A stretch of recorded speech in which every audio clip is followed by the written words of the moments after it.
y luego la supresión de la procuradora, y por supuesto esto ha adquirido unas resonancias políticas bastante más grandes, y ya ayer precisamente en el debate entre dos magistrados se veía muy claramente que sin duda hay toda una serie de aspectos formales, digamos, que quizá lleven a pensar, bueno, se está haciendo un escándalo político, pero al mismo tiempo, en verdad, hay pues signos de inconducta que no le favorecen ante la opinión pública al propio gobierno.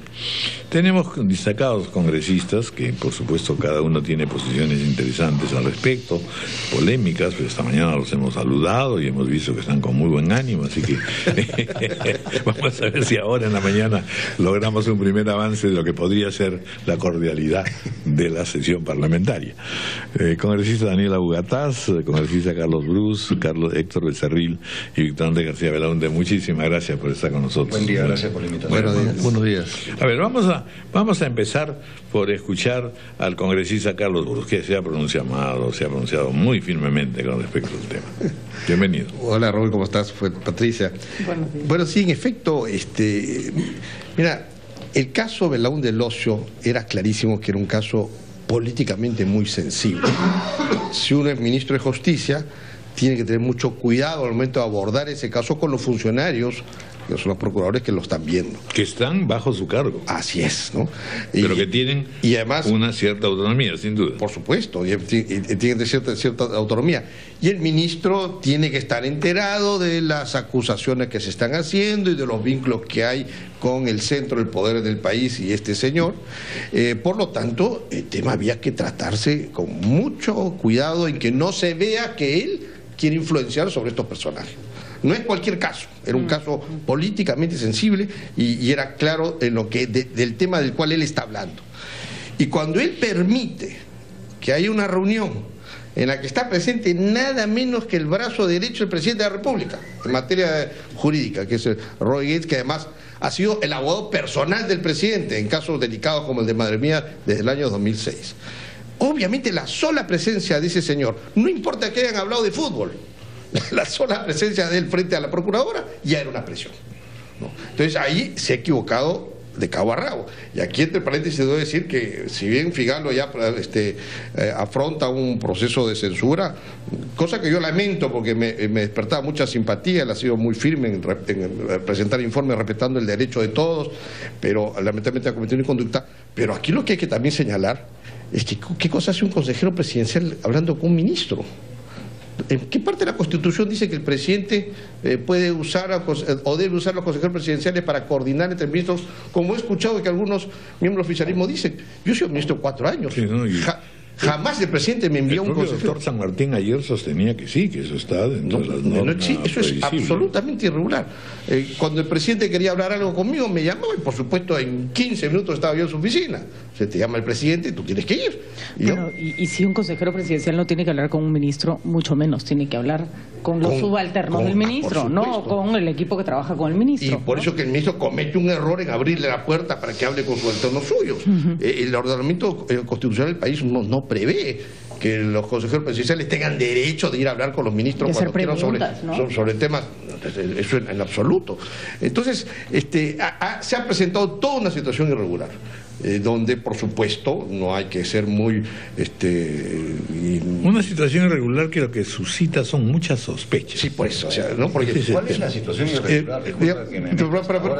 Para terminar... precisar cuál es la irregularidad que están para terminar, entonces, un ministro de Estado hablando con una procuradora con la presencia de un hombre de confianza del presidente de la República, tratando el caso de una persona que es un amigote de la pareja presidencial y que no tiene nada de malo que sean amigos, todos tenemos amigos, no somos responsables de lo que hagan nuestros amigos. Si el presidente hubiera salido a decir, sí, este señor era mi amigo, trabajó conmigo en el 2006, trabajó también en el 2011, cosa que no sé por qué quieren negar, yo no tiene nada de malo, y traicionó mi confianza, pues, y que le caiga todo el peso de la ley. Pero nosotros no hemos escuchado al presidente un deslinde así de claro. Perdón, en una entrevista que le hicimos acá cuando cayó Orellana y le preguntamos si tenía que conformarse ya una comisión para investigar a Belaúnde Locio dijo que no estaba de acuerdo. Que no estaba de acuerdo, que para qué. Que hay otras cosas el Congreso debe hacer, y además decía que traten a ese señor con mucha prudencia, que tiene familia.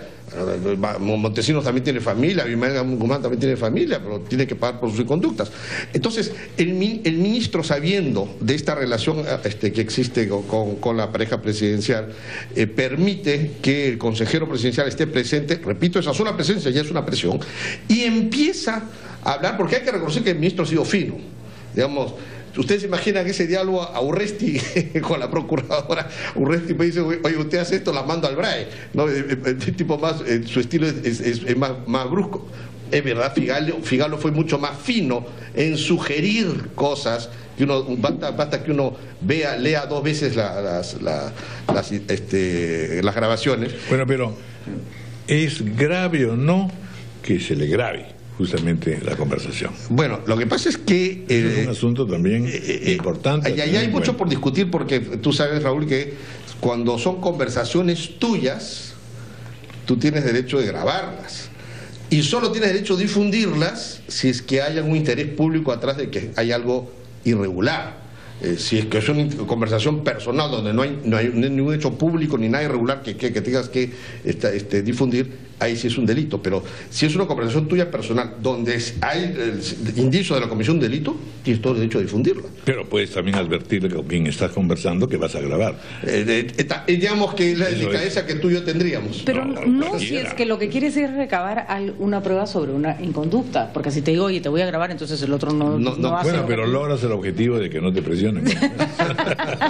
Cuidado. Digamos. O sea, es una salvaguarda, pero que es discutible, ¿no? Como gesto, en realidad. Así es, pero digamos, la prueba está. Si en el Perú elimináramos las grabaciones, vamos a escuchar, entonces Montesinos estaría libre. Vamos a escuchar, entonces, digamos, la prueba está ahí. Mira, y de acuerdo, hay que valorarla. Ese es el punto de partida. Ya. Un segundo. Se está haciendo todo esto en base a mentiras. O sea, esto de acá se está construyendo en base a falsedades. Que un asesor presidencial no puede reunirse con un ministro es una reverenda estupidez lo que están diciendo. Ahora, lo han dicho, y lo ha dicho el ministro en repetidas oportunidades, cuál era el tema a tratar, el tema de la centralita. El tema de la centralita, el actor principal para la oposición resulta siendo Martín Belaúnde, pero para la población está el señor Álvarez, está Orellana, están todos esos 60 y tantas personas que están involucrados en el tema de la centralita. ¿Cuál fue el motivo de la reunión? Es que 4 días después se reunía el Consejo de Estado, donde han estado presentes todos los que participan, el Ministerio Público a través de su máxima autoridad, el presidente de la Corte Suprema, los presidentes de las Fuerzas Armadas, los presidentes de los comandos conjuntos, etcétera. El Consejo de Estado reúne a todos. ¿Y qué se vio en ese Consejo de Estado dentro de uno de los temas? El tema de Ancash. ¿Qué efectos tenía la centralita? ¿Qué estaba pasando? Ahí es donde se deciden en gran parte tomar las decisiones de embargarle las cuentas. ¿Cuáles eran las implicancias respecto al funcionamiento de la región como región? Entonces, decir que por qué fue el señor, por supuesto, si tenía que avisarle al presidente y tenía que asesorar al presidente en el Consejo de Estado que lo preside el presidente de la República. Eso lo saben todos, pero nadie lo dice. O sea, nadie dice que el motivo de la reunión... Totalmente de acuerdo, Daniel, pero una pregunta. Cuando se hace esa reunión, todavía no estaba involucrado Martín Belaúnde Locio como se le encuentra después en la relación. Bueno, mayor razón todavía. No pues... Es que mayor razón de que... Porque hasta ahí no había conflicto de intereses. Conforme Martín Belaúnde Locio empieza a aparecer, el abogado personal de Ollantumala, que a su vez es amigo de Martín Belaúnde, no puede estar en las reuniones. Yo no puedo, Patricia, por favor, partir del tema de conflicto de intereses que se ha construido alrededor de todo esto. Porque ahora resulta que inclusive la supuesta contradicción entre el ministro Figallo y el procurador Salas nunca existió. Nunca hubo una aseveración en un sentido o en otro del ministro Figallo. Nunca. Yo les pido que ustedes, en honor a la verdad, recojan y repitan públicamente la entrevista de los periodistas, de ahí deducen de qué él está pidiendo o diciendo. Nunca lo dijo. Nunca lo dijo, que me corrijan y que me saquen ¿dónde? No, ¿qué es lo que dijo el medio? No. ¿Dónde están las declaraciones de él? Ya, pues entonces los medios... entonces los medios deciden qué cosa es lo que tú dices, Patricia. Si tú estás en ese lado, ya es un tema tuyo. No es un tema de yo y que tú decides. Ese es el problema del gobierno. No es un tema de yo, tú, es un tema de país. Te ponen palabras que uno no dice y la prensa responsable debería de por lo menos investigar el tema. ¿Reconoce usted que de todas formas, en verdad, se ha planteado un problema frente a la opinión pública, independientemente de que los periodistas digamos lo que digamos? A mí lo que me molesta, y que ha habido pues Raúl, aquí entonces una peligrosa manera de actuar que se viene de alguna manera reproduciendo desde hace en varios otros casos anteriores. Lo que está viendo, porque siempre son personas vinculadas pues con el presidente. Raúl, ese no es el tema de fondo. El tema de fondo es un gobierno que ha fortalecido las procuradurías.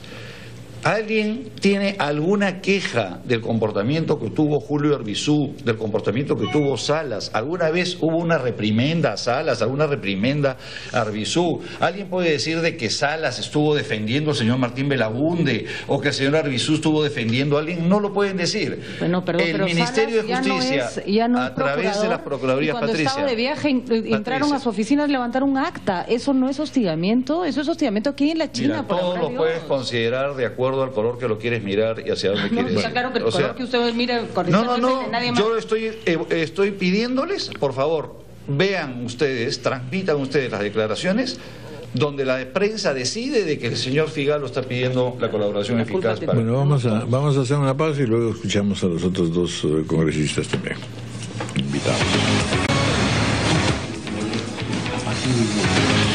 Bien, continuamos entonces conociendo las opiniones y seguramente un adelanto de por dónde va a ir la votación. Raúl, solamente para justo lo que estaban conversando fuera de micros, justo la llamada que me pasaron, me han informado que ha ingresado una solicitud del ministro para asistir el día de hoy. A las 8 de la mañana ha ingresado al Congreso de la República una solicitud del ministro para asistir el día de hoy, justamente para que no cometa el Congreso el error de llegar a la censura sin haberle dado la oportunidad de escucharlo. Y además creo que va a ser sano para el país que todas estas mentiras queden aclaradas. No obstante que eso, Caritas dice que en realidad, hoy día en su edición, que ya la intención del ministro sería renunciar. El ministro de Justicia, Daniel Figalo, evalúa su permanencia en el cargo. Mira, si atacan tu honor de esa manera, creo que lo primero que, poniéndome en su caso, haría, ¿no? O sea... Muy bien. Congresista Héctor Becerril. Buenos días, Raúl, Patricia. Permítame, en primer lugar, hacer un pequeño análisis sobre este tema. Acérquese un poco al micro, por favor. Si nosotros vemos toda la parafernalia que se ha formado en todo este caso, Martín Belaunde Locio, donde el Ejecutivo... Figalo, la ministra Ana Jara, el ministro Cateriano, Carmen Omonte, todos salen a defender a Belaunde Locio. Luego, la bancada nacionalista en pleno también sale a defender a Martín Belaunde Locio. Incluso Solidaridad Nacional también hizo una jugada para salir del grupo de trabajo para que Rondón no lo presida. Digo, todo esto están haciendo porque Martín Belaunde Locio no sea considerado cabecilla o sea considerado colaborador eficaz. No, pues, aquí hay otro interés más allá de eso. Yo no creo que todo el Estado del gobierno va a estar preocupado porque es cabecilla o no este personaje. Y yo creo que acá juega mucho lo que dijo Martín Belaunde Locio. A la cárcel no voy gratis. Él tiene mucho que hablar a ese respecto. Que es un chantaje abierto. Así es. ¿Y por qué hay un chantaje? Por dos cosas fundamentales. Primero, él es cabecilla de una organización criminal con el gobierno regional de Ancash. Y es criminal porque hubo asesinatos, extorsiones, secuestros. Pero aparte de eso, Martín Belaunde Locio forma una propia red de corrupción no criminal. De corrupción sí, pero no criminal. Y en esa sí, yo le he sostenido siempre y lo sostengo, que está metido Belaunde Locio como cabeza, también Rivera Hidrogo y también la señora Nadine Heredia. Por eso es el temor, por la relación que hay con la señora Nadine Heredia. ¿Usted tiene pruebas de eso, de la señora Nadine Heredia? Todos los indicios que llevan a una prueba indiciaria, y si hacemos un análisis lógico, está ahí clavado de que la señora Nadine Heredia tiene mucho que ver comenzando desde la empresa Antalsis, cómo llegó al país, cómo fue la relación con el gerente Rivera Hidrogo. Es decir, por eso es que Figalo estaba tan preocupado finalmente en reunirse, primero con el fiscal. Si él quería reunirse y ver algún tema que no le parecía bien, ¿con quién tendría que haberse reunido? Era con el fiscal de la Nación. Y peor aún, el otro tema, Roy Gates, ¿a quién representaba? Al presidente Ollantumala. Y la procuradora Vilcatoma era adjunta incluso, ni siquiera titular, porque no reunirse en todo caso Figalo, de acuerdo a su jerarquía, con el procurador. Acá hay un interés clarísimo de Figalo de ponerse de abogado defensor de la pareja presidencial en lugar de actuar como ministro. Muy bien, a ver, vamos a escuchar ahora a un congresista Víctor. Bueno, yo creo que hablando, usando el término de Daniela Bogatás de estupidez, yo creo que la estupidez es tener asesores presidenciales, ¿no? Porque el asesor... el asesor presidencial siempre es un auxiliar de urgencia, de esas cosas. Y sin responsabilidades, pero además el asesor natural del presidente de la República es su ministro de Justicia. Además, inclusive está en la ley del Poder Ejecutivo que hicimos nosotros el año 80. O sea, el asesor legal del gabinete y del presidente es el ministro. No necesitas dos asesores que te complican las cosas y que además nunca asumen responsabilidades. O sea, yo creo que ese es el primer error. El segundo error, habiendo ya anunciado Daniela Bogatás como vocero de la bancada oficialista que el ministro hoy día se presenta, yo les quiero decir lo siguiente, que lo va a salvar la campana, porque como no se puede censurar a nadie sin ser escuchado, el señor va a ir hoy día para ser escuchado voluntariamente. Bueno, habrá que escucharlo y solamente después, de acuerdo al artículo 86 del reglamento, solamente después de escucharlo se puede plantear una moción de censura. O sea, se le escucha hoy día, se plantea la moción tiene a partir del cuarto día lunes y del 10º. El lunes tiene que ser. No, pues el lunes, entre el cuarto y el 10º. Entre el cuarto y el 10º. O sea, el lunes, pero hay que dar cuenta. Extraordinaria. Hay que dar cuenta. ¿Se da cuenta hoy día? Bueno, entonces estamos hablando de 4 días. Así es. ¿No es cierto? Viernes, sábado, domingo, lunes. O sea, entraría recién el martes. Y el martes ya no hay... Leí bien, entre el cuarto y 10º día. Entonces el cuarto día es el lunes. Cuando hay interpelación, está clarísimo. se da cuenta. Pero mientras no se dé cuenta, no corren los 4 días. Se da cuenta hoy día. Mira, la forma como está manejando el Congreso últimamente, puedes meter la censura de frente como primer punto también. Voten la censura, pero hay que respetar el reglamento. Si no respetas ni la verdad, ¿para qué se respetar el reglamento? Escuchar al ministro entre el cuarto y 10º día. El cuarto día es el día lunes. Una extraordinaria. Bueno, extraordinaria depende de la mesa directiva, pues. ¿A dónde quiere llegar usted? Que se salga un poco. No, yo creo que la campana lo puede salvar. Porque el gesto de ir ya es un buen gesto. Pero por supuesto que sí. Y después, lo ideal sería que vaya y que después de contestar las preguntas presente su carta de renuncia. Eso sería lo ideal, porque evidentemente es un ministro que ha cometido un error político gravísimo, de acuerdo a lo que hemos visto y escuchado, y por lo tanto ha perdido credibilidad. Pero yo tengo una pregunta. ¿Qué garantía se tiene salido Figalo del cargo, que supongo que es algo que pasará más temprano que tarde, de que el nuevo... Acá hay una cosa que parece que todos perdemos de vista. La persona que está fugada hace 190 días, el señor Martín Belaúnde Lozo, es amigo personal del presidente. Por lo tanto, ni Figalo ni ningún otro ministro que venga puede interferir mínimamente, ni siquiera un asesor presidencial, porque desgraciadamente le guste al señor Bogatás o no, la investigación. A ver, Belaúnde Lozo puede llegar hasta Palacio de Gobierno. Y mientras existe esa posibilidad, no puede haber ninguna interferencia de Palacio de Gobierno en ningún proceso, vía ni asesores, ni ministros, ni nada. ¿Cómo se hace eso? Y ya lo estamos viendo en el caso de Oscar López Meneses. Así es, así es. En el caso, hay antecedentes. De acuerdo, Patricia, pero en el caso del ministro Figalo, con su renuncia ante la presión de la oposición y de sectores importantes de la opinión pública, eso en el fondo es una manera de castigar un error, ¿no? Castigar un error, y supongo que el ministro que venga después tendrá que hacer o cuidarse muchísimo antes